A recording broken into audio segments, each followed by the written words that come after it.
sebelumnya, kita masuk pada bab berikutnya adalah part 5.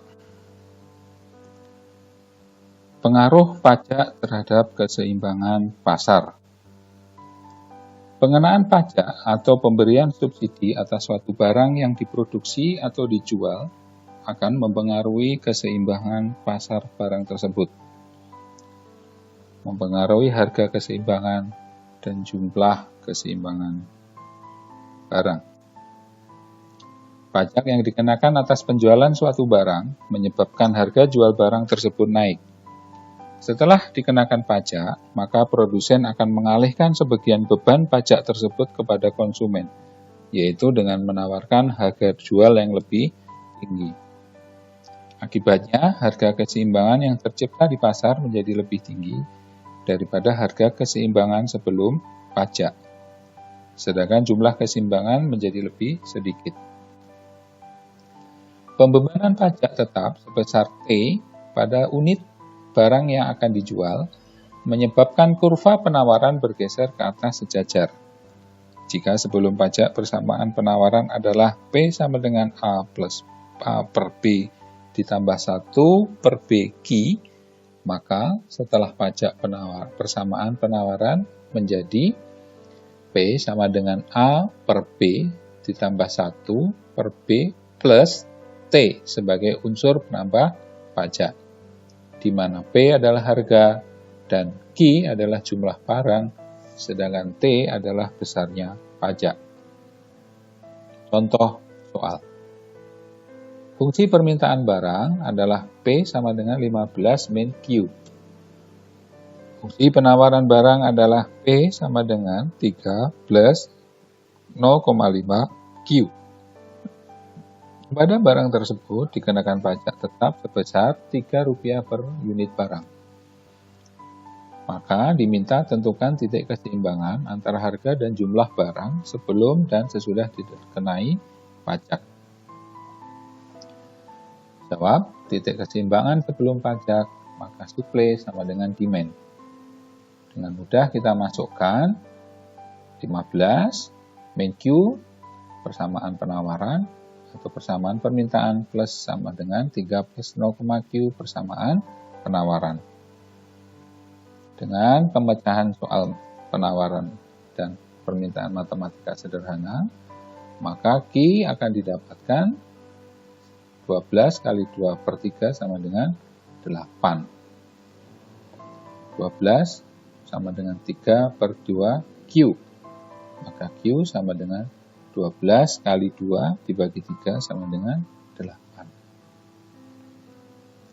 P sama dengan 15 min Q, 15 kali 8 sama dengan 7.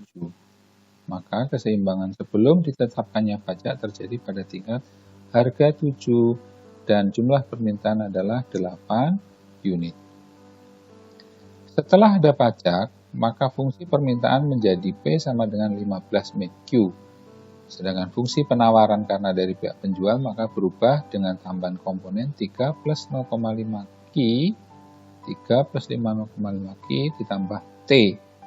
Tadi dikatakan T-nya adalah Rp3 per unit barang, maka tinggal memasukkan 6, P sama dengan 3 tambah 3, 6 tambah 0,5 Q.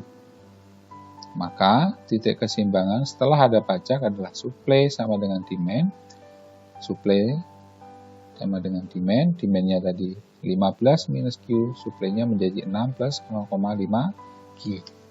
Penyelesaian persamaan matematika sederhana, maka didapatkan P sama dengan 15 min Q sama dengan 15 kurangi 6 sama dengan 9. Jadi keseimbangannya setelah ditetapkannya pajak terjadi pada tingkat harga Rp9 dan jumlah permintaan menjadi 6. Artinya, pada saat harga sebelum kena pajak Rp7 dengan jumlah yang diminta 8, tetapi pada saat harga dinaikkan karena kena pajak menjadi Rp9, maka permintaan unit menjadi turun menjadi 6. Berapa beban pajak yang ditanggung oleh masing-masing konsumen dan produsen? Maka jumlah seluruh pajak yang diterima pemerintah adalah beban pajak yang ditanggung konsumen P aksen dikurangi P, yaitu harga barang setelah kena pajak dikurangi harga barang sebelum kena pajak, jadi beban konsumen dia harus menanggung Rp2. Sedangkan pajak yang ditanggung produsen adalah T minus harga yang dikenakan kepada konsumen. T-nya adalah beban pajak pemerintah 3, pajak yang ditanggung konsumen 2, maka pajak produsen adalah 1.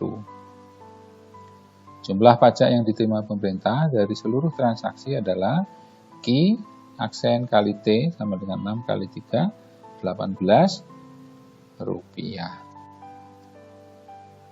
Pengaruh subsidi terhadap keseimbangan pasar. Subsidi merupakan kebalikan atau lawan dari pajak dan sering disebut pajak negatif. Keseimbangan akibat subsidi juga berkebalikan dengan keseimbangan akibat pajak. Subsidi dapat bersifat spesifik dan juga proporsional. Subsidi yang diberikan atas produksi penjualan barang menyebabkan harga jual barang tersebut menjadi lebih rendah.